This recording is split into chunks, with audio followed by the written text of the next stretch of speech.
¿Quieres contarme brevemente algo de tu infancia? He aquí una pregunta que he formulado a muchísimos pacientes. Y no porque necesite saber todos los detalles, sino porque quiero tener una visión general de su origen.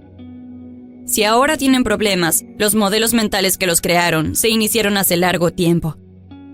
Cuando yo tenía 1 año y medio, mis padres decidieron divorciarse. No recuerdo que aquello fuese tan malo, pero lo que sí recuerdo con horror es el hecho de que mi madre empezara a trabajar en una casa, haciendo trabajos domésticos, y me dejara a cargo de una familia amiga. Según cuentan, me pasé 3 semanas llorando sin parar, y como las personas que me cuidaban no sabían qué hacer, mi madre tuvo que venir a buscarme y disponer las cosas de otra manera. Hoy admiro cómo consiguió salir adelante sin respaldo alguno, pero entonces lo único que sabía y que me importaba era que no me prestaba la afectuosa atención a la que yo estaba acostumbrada. Jamás he podido saber si mi madre amaba a mi padrastro o si simplemente se casó con él para que ella y yo pudiéramos tener un hogar. Pero la decisión no fue acertada. Aquel hombre se había criado en Europa en un hogar muy germánico y con mucha brutalidad, y nunca llegó a entender que había otra manera de llevar adelante una familia. Mi madre volvió a quedar embarazada y después, cuando yo tenía 5 años, sobrevino la depresión de 1930, y las dos, junto con mi hermana, nos encontramos confinadas en una casa donde reinaba la violencia. Para completar el cuadro, fue también por aquella época cuando un vecino, un viejo borracho, me violó. Todavía recuerdo con total nitidez el examen médico y el proceso, del que yo, como testigo principal, fui la estrella. Al hombre lo sentenciaron a 15 años de prisión, y como a mí me repitieron insistentemente que la culpa era mía, me pasé muchos años temiendo que cuando lo dejaran en libertad, vendría a vengarse de mí por haber tenido la maldad de enviarlo a la cárcel. La mayor parte de mi niñez la pasé aguantando malos tratos físicos y sexuales, y haciendo además los trabajos más duros. Mi imagen de mí misma se deterioró cada vez más, y no parecía que hubiera muchas cosas que me fueran bien. Por cierto, empecé a expresar esa misma pauta en el mundo exterior. Cuando estaba en 4º grado, hubo un incidente típico de lo que era mi vida. Un día teníamos una fiesta en la escuela, y sirvieron varios pasteles. La mayoría de los niños, salvo yo, eran de familias de clase media de posición desahogada. Yo andaba mal vestida, con el pelo mal cortado y unos viejos zapatos negros, y olía a ajo. Todos los días tenía que comer ajo crudo por las lombrices. En casa jamás comíamos pasteles porque no podíamos permitírnoslo. Había una anciana vecina que todas las semanas me daba 10 centavos y $1 el día de mi cumpleaños y en Navidad. Los 10 centavos iban a engrosar el presupuesto familiar. Y con el $1 me compraban ropa interior para todo el año en las rebajas. Pues bien, aquel día de la fiesta en la escuela, había tantos pasteles que algunos chicos de los que podían comer pastel casi todos los días, se sirvieron 2 o 3 porciones. Cuando la maestra llegó finalmente donde yo estaba, y naturalmente fui la última, ya no quedaba nada, ni una sola porción. Ahora veo claramente que era mi creencia confirmada, de que yo no servía para nada y no me merecía nada, lo que aquel día me puso al final de la cola y me dejó sin pastel. Ese era mi modelo mental y ellos no hacían más que reflejar mis creencias. A los 15 años ya no pude seguir soportando los abusos sexuales y me escapé de casa y de la escuela. Encontré un trabajo como camarera que me pareció mucho más llevadero que todo lo que había tenido que aguantar en casa.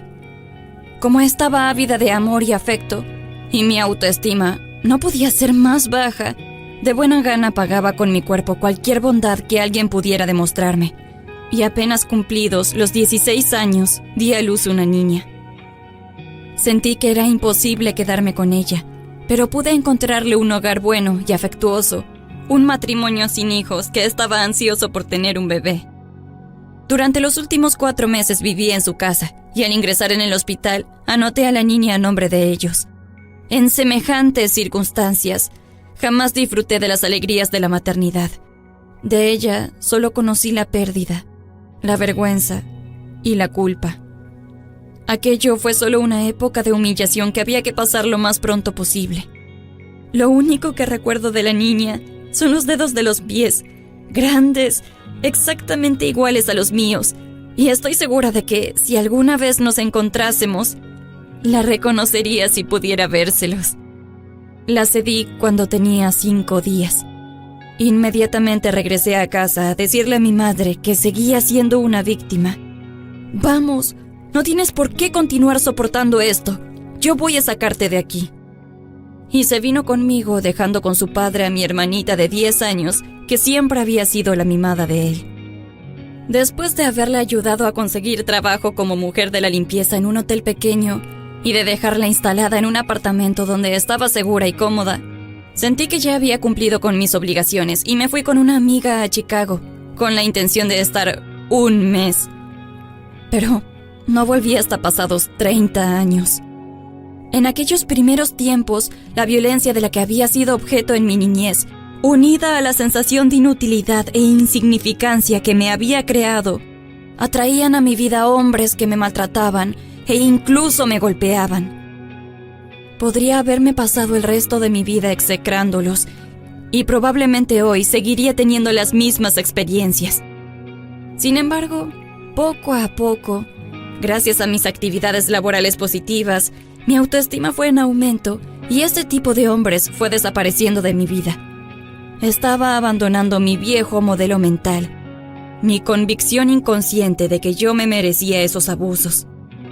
No se trata de que justifique su comportamiento, pero si mi modelo mental no hubiera sido aquel, ellos no se habrían sentido atraídos hacia mí. Ahora los hombres que abusan de las mujeres ni siquiera se enteran de que yo existo. Nuestros modelos mentales respectivos ya no se atraen. Después de algunos años en Chicago, haciendo labores domésticas, me fui a Nueva York y tuve la suerte de llegar a ser modelo de alta costura. Sin embargo, ni siquiera trabajar para los grandes diseñadores me ayudó a aumentar en mucho mi autoestima. Solo me dio recursos adicionales para encontrarme defectos. Me negaba a reconocer mi propia belleza. Durante muchos años seguí en la industria de la moda. Conocí a un caballero inglés encantador y educado y me casé con él. Viajamos por todo el mundo, conocimos personajes importantes, incluso de la realeza, y hasta llegamos a cenar en la Casa Blanca. Yo era modelo y estaba casada con un hombre maravilloso.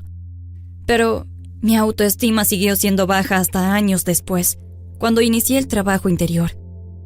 Un día, después de 14 años de matrimonio, él me dijo que deseaba casarse con otra, precisamente cuando yo estaba empezando a creer que las cosas buenas podían ser duraderas.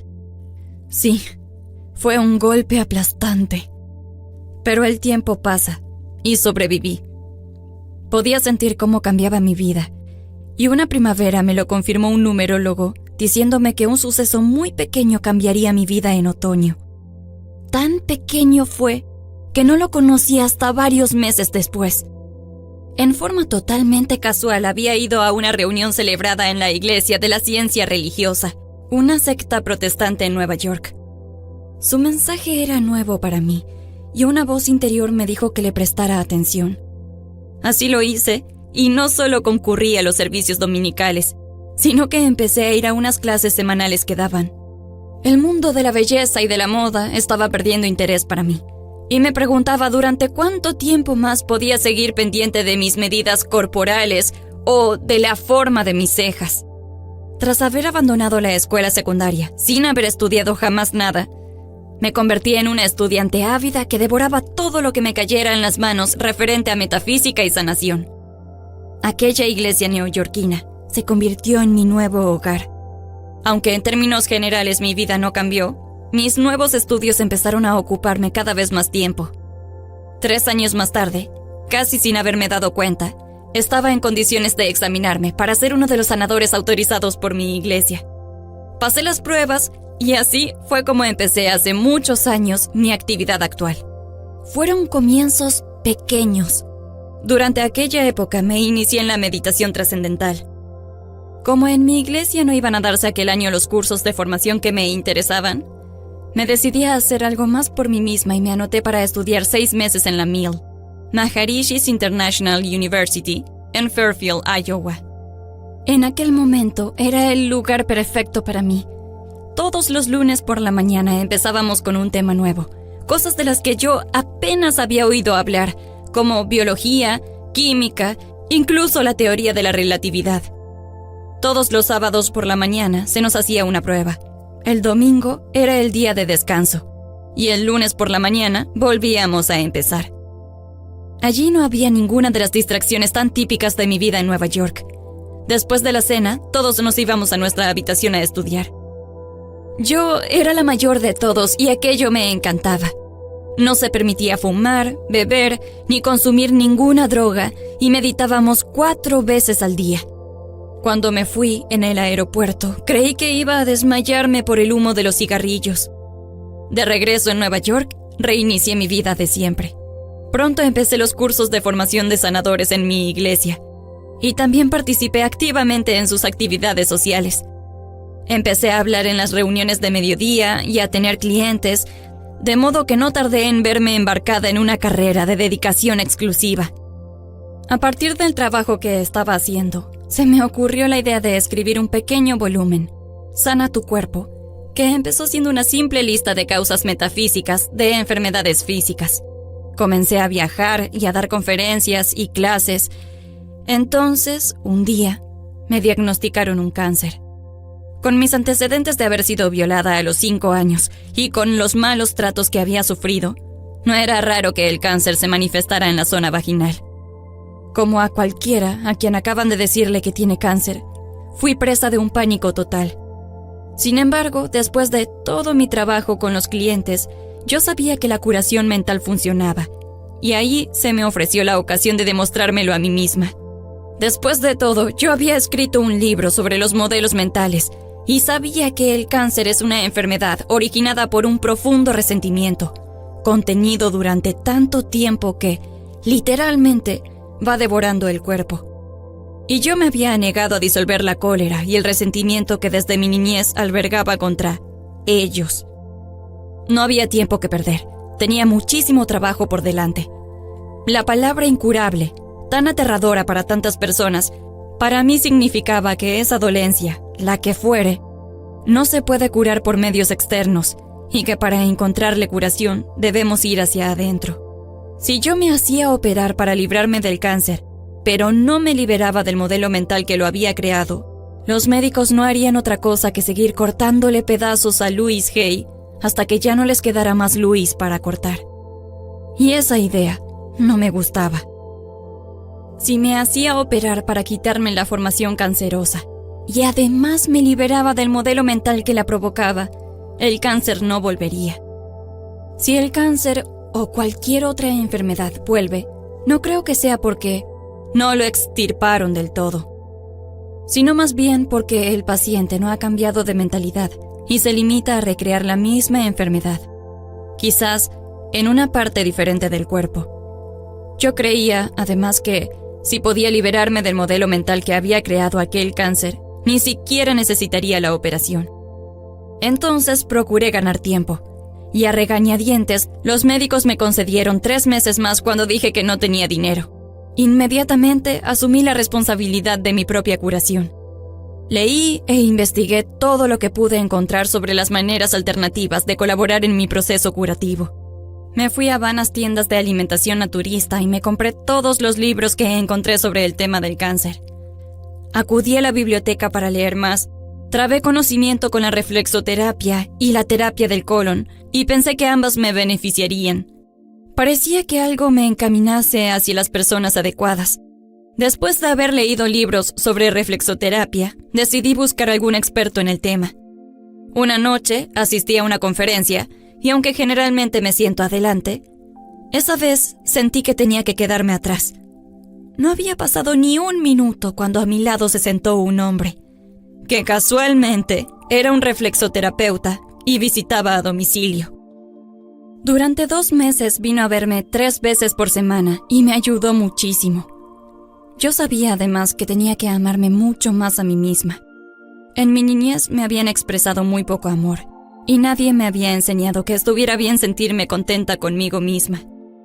yo había adoptado aquellas mismas actitudes de estar continuamente pinchándome y criticándome, y se habían convertido en mi segunda naturaleza.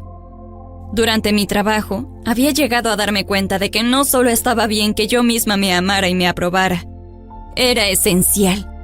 Y sin embargo, seguía postergándolo, como se va dejando esa dieta que siempre vamos a empezar mañana.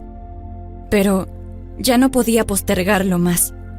Al principio me costaba muchísimo hacer tales cosas como ponerme frente al espejo y decirme: Luis, te amo. De verdad que te amo. Sin embargo, al ir persistiendo, descubrí que en mi vida se daban varias situaciones en las que antes me habría censurado ásperamente. Pero ahora, gracias al ejercicio del espejo, ya no lo hacía. Es decir, estaba progresando. Entendí que tenía que liberarme de los modelos mentales de resentimiento a los que me había venido aferrando desde mi infancia. Era indispensable que dejara de cultivar resentimientos. Sí, yo había tenido una niñez muy difícil y había padecido muchos malos tratos, mentales, físicos y sexuales. Pero de eso hacía muchos años y aquello no era excusa para la forma en que yo misma me trataba en ese momento. Estaba, literalmente, devorando mi cuerpo con un crecimiento canceroso porque no había perdonado. Ya era hora de que dejara atrás aquellos incidentes y de que empezara a entender qué experiencias podían haber llevado a mis padres a tratar de aquella manera a una niña. Con ayuda de un buen terapeuta, expresé toda la vieja cólera acumulada, aporreando almohadones y aullando de rabia. Eso me hizo sentir más limpia. Después empecé a reunir fragmentos de los relatos que les había oído contar a mis padres sobre su propia infancia y a tener una imagen más clara de su vida. Con creciente comprensión y desde un punto de vista adulto, comencé a sentir compasión por su sufrimiento y el resentimiento empezó lentamente a disolverse. Además, me busqué un buen dietista que me ayudara a purificar el cuerpo y a desintoxicarlo de toda la basura que había comido durante años. Aprendí que la mala comida se acumula en el cuerpo y lo intoxica. Y los malos pensamientos se acumulan y crean condiciones tóxicas en la mente. Me dieron una dieta muy estricta, con muchísimas verduras de hoja y no mucho más. Incluso me hice un tratamiento de limpieza de colon 3 veces por semana durante el primer mes. Y aunque no me sometí a ninguna operación, como resultado de esa limpieza a fondo, tanto en lo mental como en lo físico, 6 meses después del primer diagnóstico, conseguí que los médicos me confirmaran lo que yo ya sabía, que ya no tenía ni rastros de cáncer. Ahora sabía por experiencia personal que la enfermedad se puede curar si estamos dispuestos a cambiar nuestra manera de pensar, creer y actuar. A veces, lo que parece una gran tragedia termina por ser lo mejor que nos ha pasado en la vida. Fue mucho lo que aprendí de aquella experiencia. Entre otras cosas, a valorar de otra manera la vida. Empecé a tener en cuenta lo que realmente tenía importancia para mí. Y finalmente, me decidí a abandonar esa ciudad sin árboles que es Nueva York y sus temperaturas extremas. Algunos de mis clientes me rogaron insistentemente que me quedara, diciéndome que se morirían si yo los dejaba, pero les aseguré que 2 veces por año volvería a vigilar sus progresos, y les recordé que por teléfono se puede hablar con cualquier lugar del mundo. De manera que cerré el negocio y me fui tranquilamente en tren a California, decidida a hacer de Los Ángeles mi punto de partida. Por más que hubiera nacido allí, muchos años antes, ya no conocía a casi nadie, a no ser mi madre y mi hermana, que vivían en los suburbios. Nunca habíamos sido una familia muy unida ni muy comunicativa, pero aún así, para mí fue una desagradable sorpresa saber que mi madre estaba ciega desde hacía algunos años, sin que nadie se hubiera molestado en decírmelo. Y como mi hermana estaba demasiado ocupada para verme, la dejé en paz y empecé a organizar mi nueva vida. Mi libro, Sana tu cuerpo, me abrió muchas puertas. Empecé a acudir a todas las reuniones de los movimientos de la nueva era, de las que llegaba a enterarme. Me presentaba y en el momento apropiado les daba un ejemplar del libro. Durante los 6 primeros meses fui mucho a la playa, porque sabía que cuando estuviera más ocupada me quedaría menos tiempo para esos ratos de ocio. lentamente fueron apareciendo los clientes. Me pidieron que hablara en distintos lugares y las cosas empezaron a cobrar forma a medida que me iban conociendo en Los Ángeles. Un par de años después, pude mudarme a una hermosa casa. Mi nuevo estilo de vida estaba separado por un abismo de conciencia de lo que había sido mi niñez. De hecho, las cosas me iban muy bien y yo pensaba con qué rapidez puede cambiar por completo nuestra vida. Una noche recibí una llamada telefónica de mi hermana, la primera en 2 años. Me dijo que nuestra madre, ya de 90 años, ciega y casi sorda, se había caído y se había roto la espalda. En un momento, mi madre pasaba de ser una mujer fuerte e independiente a convertirse en una niña desvalida y sufriente. Al romperse la espalda, también se rompió la muralla de incomunicación que rodeaba a mi hermana. Finalmente, empezamos a establecer contacto.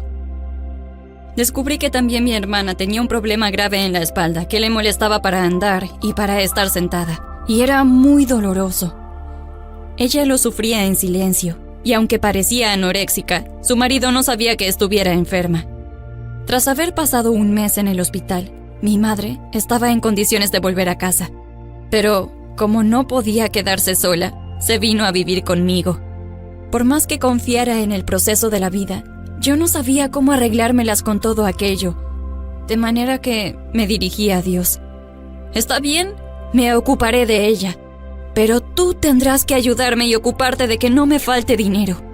Para las dos fue un esfuerzo de adaptación. Ella llegó un sábado y el viernes siguiente yo tenía que ir 4 días a San Francisco. No podía dejarla sola, pero tenía que ir. Me dirigí a Dios de nuevo. «Ocúpate tú de esto. Antes de irme, tengo que tener a la persona adecuada para ayudarme». El jueves había aparecido la persona perfecta que se mudó a casa para organizarlo todo. Era otra confirmación de una de mis creencias básicas. Cualquier cosa que necesite saber me es revelada. Y todo lo que necesito me llega de acuerdo con el correcto orden divino. Me di cuenta de que estaba otra vez en un momento adecuado para aprender. Se me daba una oportunidad de deshacerme de un montón de residuos de mi niñez. Mi madre no había sido capaz de protegerme cuando yo era niña, pero ahora yo podía y quería cuidar de ella. Entre mi madre y mi hermana se inició para mí una nueva aventura. Dar a mi hermana la ayuda que me pedía significó también un reto. Me enteré de que muchos años atrás, cuando yo fui a rescatar a mi madre, mi padrastro volcó su furia y su dolor sobre mi hermana, y entonces le tocó a ella soportar sus brutalidades. Me di cuenta de que lo que había empezado siendo un problema físico estaba sumamente exagerado por el miedo y la tensión, además de la convicción de que nadie podría ayudarla. De manera que ahí estaba Luis, que no quería actuar como salvadora, pero sí dar a su hermana una oportunidad de decidirse a estar bien a esa altura de su vida. Lentamente se empezó a desenmarañar la madeja, y en eso seguimos. Vamos progresando paso a paso, y yo me esfuerzo por ofrecer un clima de seguridad, mientras seguimos explorando diversas vías de curación alternativas. Mi madre, por su parte, reacciona muy bien. Hace ejercicios lo mejor que puede, 4 veces al día, y está cada vez más fuerte y más flexible. Le encargué un audífono y ahora se muestra más interesada en la vida. También conseguí convencerla de que se operase las cataratas de un ojo, y qué júbilo para ella volver a ver, y para nosotras poder ver de nuevo el mundo con sus ojos, y se siente feliz de ser nuevamente capaz de leer. Mi madre y yo hemos empezado a encontrar tiempo para sentarnos a charlar juntas, como nunca lo habíamos hecho. Entre nosotras hay un entendimiento nuevo, y hoy las dos somos más libres de reír, llorar y abrazarnos. A veces me irrita, pero sé que eso solo significa que todavía me quedan limpiezas por hacer. Mi trabajo sigue abriéndome horizontes. Ahora, con la ayuda de Charlie Herke, un gran colaborador y amigo, he abierto un centro donde se dan clases y cursos. Y así es mi vida en el otoño de 1984. Estas son algunas reflexiones y afirmaciones que me han ayudado en todo mi proceso de cambio. Repítelas conmigo lentamente, mientras cierras tus ojos y respira lenta y profundamente. En la infinitud de la vida, en donde estoy, todo es perfecto, completo y entero.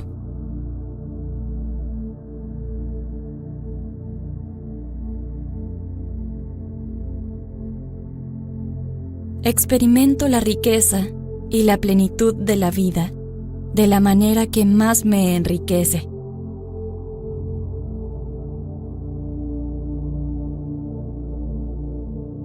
Ahora miro el pasado con amor y decido aprender de mis viejas experiencias.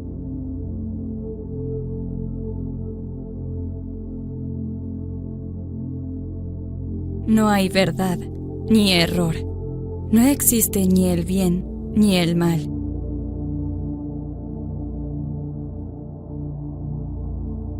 Lo pasado, pasado, se acabó.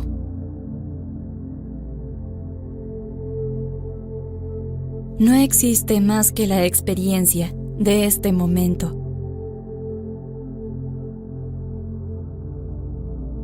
Por traerme a mí misma desde el pasado al momento presente, me amo.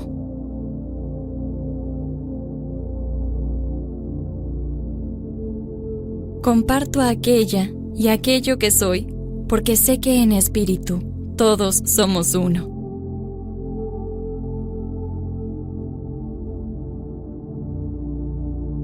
Todo está bien en mi mundo.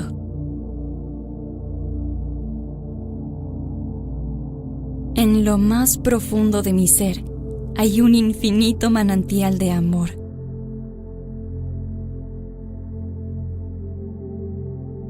Ahora, yo permito que ese amor aflore a la superficie, que me colme el corazón, el cuerpo, la conciencia, la totalidad de mi ser, y que desde mí irradie en todas direcciones y que vuelva a mí multiplicado.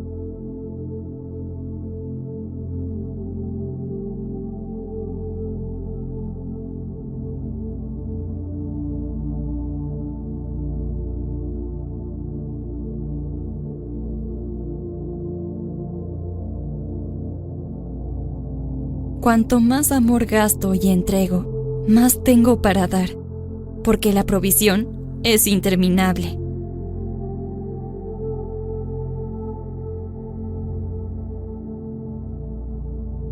Ese gasto de amor me hace sentir bien, porque es una expresión de mi júbilo interior.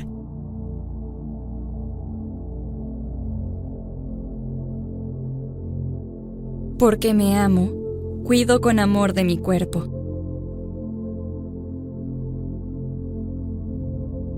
Con amor lo alimento con comidas y bebidas sanas y nutritivas.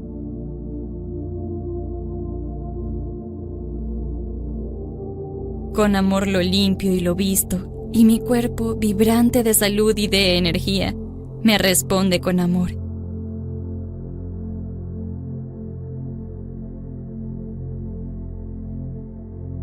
Porque me amo, procuro tener un hogar confortable, que satisfaga todas mis necesidades y donde sea un placer estar.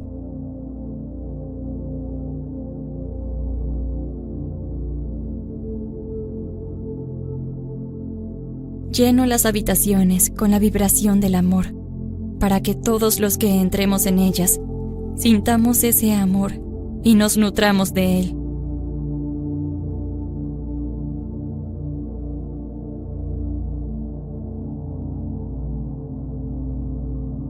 Porque me amo, trabajo en algo que realmente me gusta hacer, en una actividad que pone en juego mi talento y mi capacidad creadora, trabajando con y para personas a quienes amo y que me aman, y ganándome bien la vida.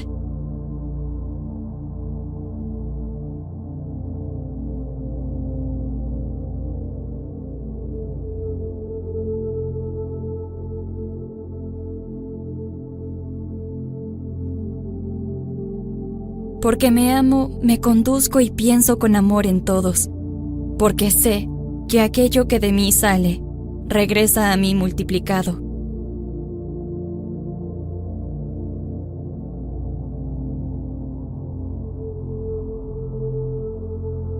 A mi mundo atraigo solamente personas capaces y dignas de amor, porque son espejo de lo que yo soy.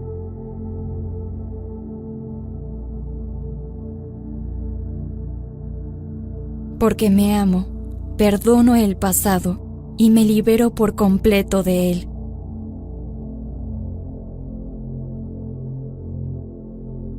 Al liberarme de toda experiencia pasada, soy libre.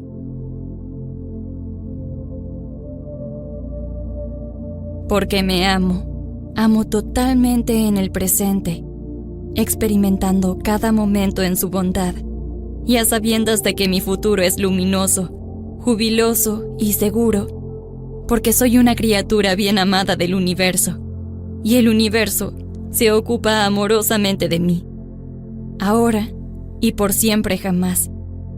Y así es.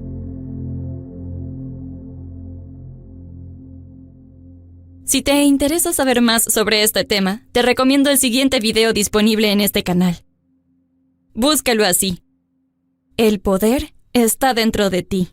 12 formas para amarte a ti mismo, ahora y siempre. Louise Hay en español. Esto es Universo Consciente. Si te ha gustado este video, puedes dar like, comentar o suscribirte. Vamos, inténtalo. Te estamos esperando.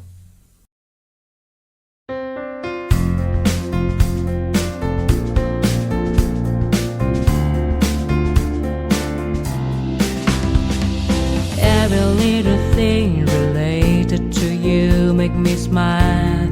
I know you are doing hard work to make things possible.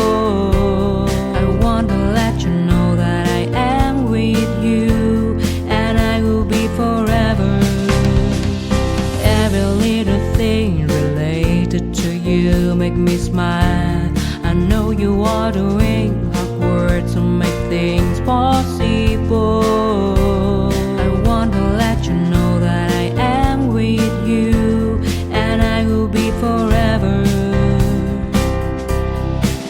When you talk, I want to listen to you for hours. When you are there beside me, I feel like looking at you all the time. My love for you will never really change. Just want to tell you that you mean a lot to me.